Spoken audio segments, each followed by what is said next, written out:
Seu ofício jogou nela com desprezo e saiu da sala. Ele foi embora de Porto Real naquela mesma noite, e atravessou a torrente da Água Negra com o irmão Orrin. Lá ficou por 6 dias, enquanto seu irmão Ronald reunia seus cavaleiros e homens de armas para a marcha para casa. A lenda nos conta que Lord Rogar esperou a chegada deles na mesma estalagem ao lado da estação da barca, onde ele, ou seu irmão Boris, se encontrou com Coriane Vilde. Quando os irmãos Baratheon e seus homens finalmente partiram para a Ponta Tempestade, eles tinham menos da metade dos homens que haviam marchado com eles 2 anos antes para derrubar Maegor. O resto, parecia, preferia as vielas e estalagens e tentações da cidade grande ao bosque chuvoso, as colinas verdes, as cabanas cobertas de musgo das terras da tempestade. Eu nunca perdi tantos homens em batalha como para os prostíbulos e tavernas de Porto Real, diria Lord Rogar com amargura. Uma das perdas foi a Aérea Targaryen. Na noite da dispensa de Lord Rogar, Sor Ronald Baratheon e 12 homens dele forçaram a entrada nos aposentos dela na Fortaleza Vermelha com a intenção de levá-la junto, e constataram que a rainha Lysa havia passado a perna neles. A garota já não estava mais lá, e seus servos não sabiam para onde tinha ido. Depois se descobriria que Lord Corbray a havia retirado de lá por ordem da rainha regente. Vestida em trapos de uma garota plebeia da menor ordem, com o cabelo prateado tingido de castanho, a princesa Aérea passaria o resto da regência trabalhando em um estábulo perto de Portão do Rei. Ela tinha 8 anos e amava cavalos. Anos depois, diria que foi a época mais feliz de sua vida. É triste dizer que haveria pouca felicidade para a rainha Lysa nos anos seguintes. A dispensa do marido como mão do rei destruiu qualquer afeição que Lord Rogar pudesse ter por ela. Daquele dia em diante, o casamento deles foi um castelo destruído, uma casca vazia assombrada por fantasmas. A Lysa Velaryon sobreviveu à morte do marido, e de seus 2 filhos mais velhos. Há uma filha que faleceu no berço, há anos de terror de Maegor, o Cruel, e há uma rusga com os filhos que restavam, mas não conseguiu sobreviver a isso, escreveria o Septão Bart quando analisou a vida dela. Ela ficou destruída. Relatos contemporâneos do grande mestre Benifer concordam. Depois da partida de Lord Rogar, a rainha Lysa nomeou seu irmão, Daemon Velaryon, como mão do rei. Enviou um corvo para a Pedra do Dragão para contar ao filho Jaehaerys uma parte, mas não tudo, do que aconteceu, e se recolheu aos seus aposentos na fortaleza de Maegor. Durante o resto da regência, ela deixou o governo dos 7 reinos nas mãos de Lord Daemon, e não participou mais da vida pública. Seria agradável relatar que Rogar Baratheon, depois de voltar para a Ponta Tempestade, refletiu sobre o erro de suas ações, se arrependeu e se tornou um homem moderado. Infelizmente, essa não era a natureza de sua senhoria. Ele era um homem que não sabia ceder. O gosto da derrota era como bile no fundo da garganta.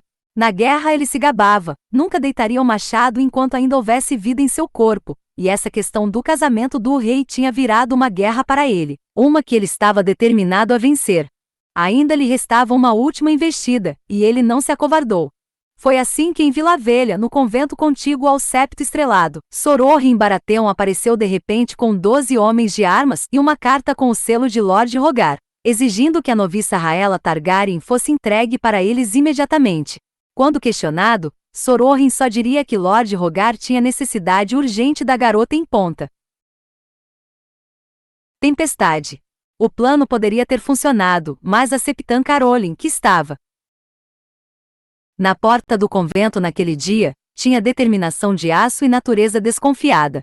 Enquanto acalmava Sor Orrin com o pretexto de mandar chamar a garota, ela na verdade mandou chamar o Alto Septão.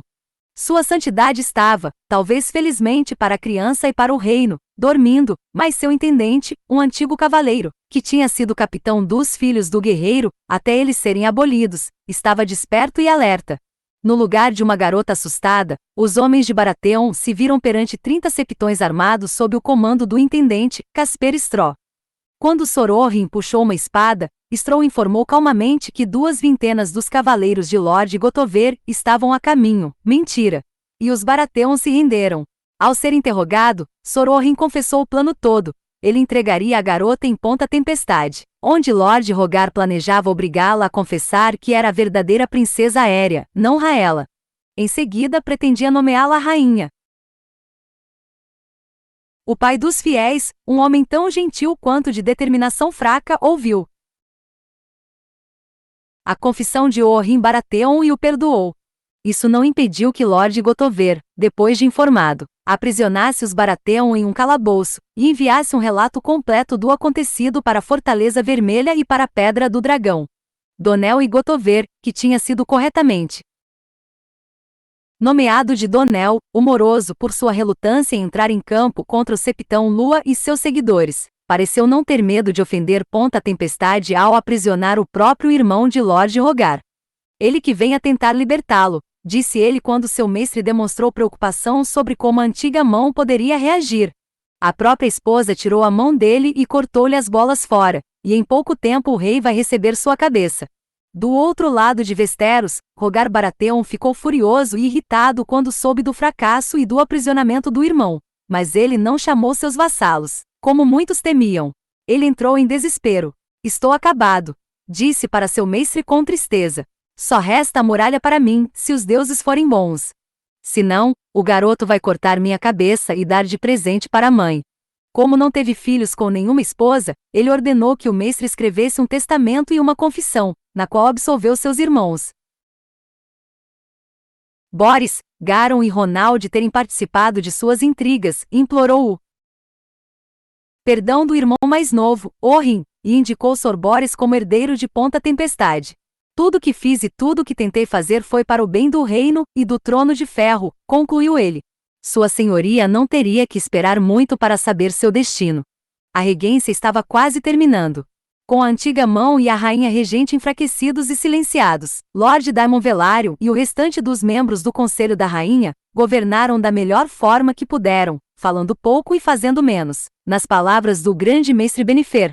No 20º dia da 9ª lua de 51 DC, Jaehaerys Targaryen chegou ao 16º dia do seu nome e se tornou um homem adulto. Pelas leis dos 7 reinos, ele agora tinha idade para governar sozinho, sem necessidade de regente. Por todos os 7 reinos, senhores e plebeus esperavam para ver que tipo de rei ele seria. Asterisco é necessário citar, para não haver acusação de omissão, que houve uma 4ª rainha em Westeros no ano 50 DC. A duplamente viúva rainha Elinor da Casa Costane, que encontrara o rei Maegor morto no trono de ferro, partirá de Porto Real depois da ascensão de Jaehaerys, trajando vestes de penitente.